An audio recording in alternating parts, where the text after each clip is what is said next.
სიტყვა შაბათი ნიშნავს განსვენებას ან დასვენებას. ებრაული წარმომავლობის სიტყვა არის იგი. აი პარასკევიც არის ოღონდ ბერძნული, არა ებრაული, არამედ ბერძნული. პარასკევი არის მომზადება, განმზადება რაღაცისადმი. და რისადმი გამზადებას ნიშნავდა? შაბათისათვის, დასვენებისათვის. მაგრამ შემდგომში ქრისტიანულ ეპოქაში, რადგანაც მაცხოვარი ერთ შაბათს აღდგა, აი ამ ერთ შაბათს ეწოდა კვირა. კვირაც ბერძნული სიტყვა, კირიაკოს აქედან მოდის, კირიოს არის უფალი. ანუ კვირა იგივე უფლის დღე. აი შაბათობა. მეშვიდე დღე ძველი აღთქმისეული განსვენებისა.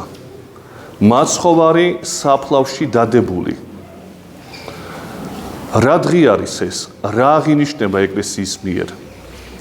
დღეს მაცხოვარი საფლავში დადებული ჩადის თავისი ადამიანური სულით ჯოჯოხეთში, რათა აღმოიყვანოს იქიდან მართალთა სულები, ანუ უпроსორად ის ადამიანები, იმ ადამიანთა სულები, რომლებიც ელოდებოდნენ მას ჯოჯოხეთში და იტანჯებოდნენ, მაგრამ მაინც ამ ლოდინით ერთგვარი ნუგეშის ცემა იყო მათთვის.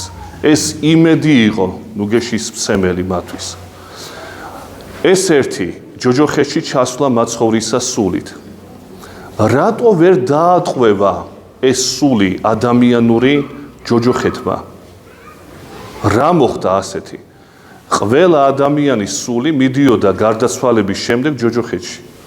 იქ საპყრობილეში პირობითად რო ვთქვათ, იმყოფებოდა ვიდრე ქრისტეს სულის ჩასვლამდე. რატო ვერ დაატყვევა ჯოჯოხეთმა მისი სული?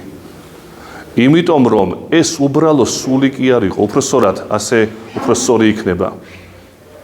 ეს უბრალო ლიტონი ადამიანის სული კი არ იყო. არამედ იყო ღმერთ ჰიპოსტასის სული. ადამიანური სული კი. იმიტომ რომ ჩვენ ადრეც გვითქვამს, რომ მან მიიღო სრული ადამიანური ბუნება. ამ ადამიანურ ბუნებაში არ იგულისხმება მხოლოდ ხორცი, იგულისხმება გონიერი სული, რაც ადამიანის სულს შეადგენს. აი ამ სული ჩადის. ადამიანური სულია, ბუნების ნაწილია ადამიანური ბუნებისა. მაგრამ პიროვნება არის ძეღმერთის. და რადგანაც ძეღმერთის ადამიანური სულია, ის ვერ ატყვევებს იქ. უბრალო ადამიანის სული რომ ყოფილიყო და ეშმაკს ეგონა რომ უბრალო ადამიანის სულია. იმიტომ რომ მას ვერ წარმოედგინა, როგორ შეიძლება გამათრახებული, ჯერ განკაცებული, შემდგომ გამათრახებული და ჯვარცმული და მკვდარი ყოფილიყო ღმერთი. ეს ყველა წარმოუდგენელი ამბავია. როგორ შეიძლება ღმერთი მოკვდეს? აი დღეს ღამე ჩვენ აღდგომის დღესასწაულზე ვისაუბრებთ ამასთან დაკავშირებით. ყველა წარმოუდგენელია ღმერთის სიკვდილი, მაგრამ სწორედაც რომ მოკვდა იგი ჯვარზე, ამიტომაც წარმოუდგენელი იყო ჯერ კაცობრიობისათვის და შემდგომ უკვე იმ დასაბამიერი ურჯულოებისათვის, რომელსაც ეშმაკი ეწოდება. ყოვლა წარმოუდგენელი მოვლენა. მოაკვლევინა ებრაელებს, ეგონა დაატყვევებდა მის სულს ჯოჯოხეთში, მაგრამ რო ჩავიდა ჯოჯოხეთში ღმერთის სიტყვის სული ვეღარ დაატყვევა. და ამიტომ ნიშნავს და ამიტომ ვამბობ ჩვენ, რომ წარმოსტყვენა ჯოჯოხეთი და დააცარიელა იგი. აი დღეს ჩადის მაცხოვარი ადამიანური სულით ჯოჯოხეთში. ეს ერთი მხარე და მეორე მხარე. ხორცი, მისი სხეული დადებულია, აგერ ჩვენ ხედავთ წინ, გარდა მოხსნაზე გამოსახული, დადებული საფლავში მისი სხეული, მისი ხორცი. მისი სხეული რო გარდაიცვალა, ერთი წამითაც არ გახსნილა იგი. არ შეხებია მას ის გახსნა, რაც ჩვეულებრივ ადამიანების სხეულს ემართება. რატოა ასე? იგივე პასუხი. იმიტომ რომ ღმერთის სხეულია იგი.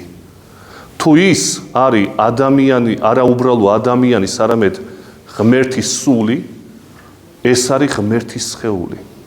და წმინდა იოანე დამასკელს ერთ-ერთ თავში, თქვენ შეგიძლია წაიკითხოთ, ძალიან მნიშვნელოვანი თავია, ესეთი დასახელება აქვს ამ თავს.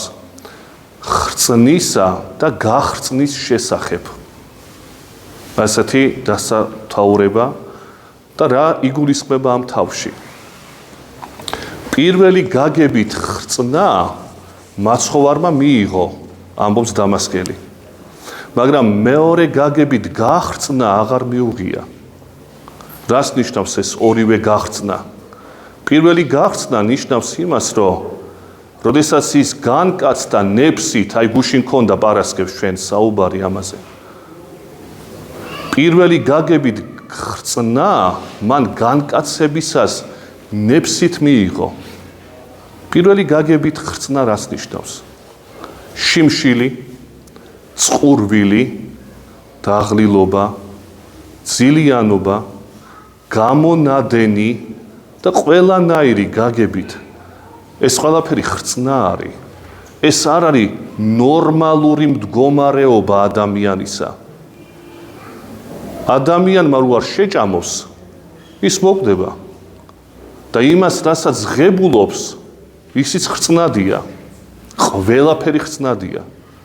და ამ გაგებით, პირველი გაგებით ხრწნა, ეს ნეფსით მიიღო მან. მას შიოდა, მას სხუროდა, იგი იღლებოდა. ანუ ისეთი მდგომარეობა, რაც თითოეულ ჩვენგანს გააჩნია. ეს უკვე დაცემის შემდეგ ჩვენთვის არის ბუნებრივი მდგომარეობა. აი ჩვენ რო ვამბობთ ხოლმე, ყველანი ვიბადებით დაცემული ბუნების მქონენი, ან ყველანი ვიბადებით უკვე ცოდვილიანები და ასე შემდეგ. რა იგულისხმება ეს? ამაში იგულისხმება ის, რომ ყველა ჩვენგანი იბადება უკვე გახრწნილ ბუნების მქონეობაში. ჩვენ როგორც არ უნდა გვინდოდეს, ჩვენი სხეული უხრწნელი ვერ იქნება. ჩვენ როგორც არ უნდა გვინდოდეს, ჩვენ ვერ ვიტყვით, რომ მე არ მინდა მომშივდეს, ან მომწყურდეს, ან დავიღალო არ მინდა, ან არ მინდა მოვკვდე. ეს დაქვემდებარებულია, მაგრამ ადამიანს ასეთი მდგომარეობა არ ქონია. დაუცემელ მდგომარეობამდე ასეთი ბუნება არ ქონია ადამიანს. აი ეს ხრწნადობა შემოიტანას მისმა ცოდვი დაცემამ. მაცხოვარმა ეს დაცემული ბუნება, რაც შეიძინა ცოდვით, შემდგომ ნეფსით მიიღო. აი ამ გაგებით პირველი ხრწნადობა მან მიიღო. მაგრამ არ მიუღია მეორე გახრწნა. მეორე გახრწნა რა იგულისხმება? ის, რაზედაც ჩვენ საუბრობთ დღეს. მისი სხეული გარდაცვლილი, დაფლული, ერთი წამითაც არ იხსნება. ჯოჯოხეთში ჩასული სული არ ტყვევდება, ხოლო დადებული საფლავში სხეული არ იხსნება. და ბუნებრივია, რომ ის სხეული უნდა აღდგეს. იმას ადგილი არ აქვს სიკვდილთან.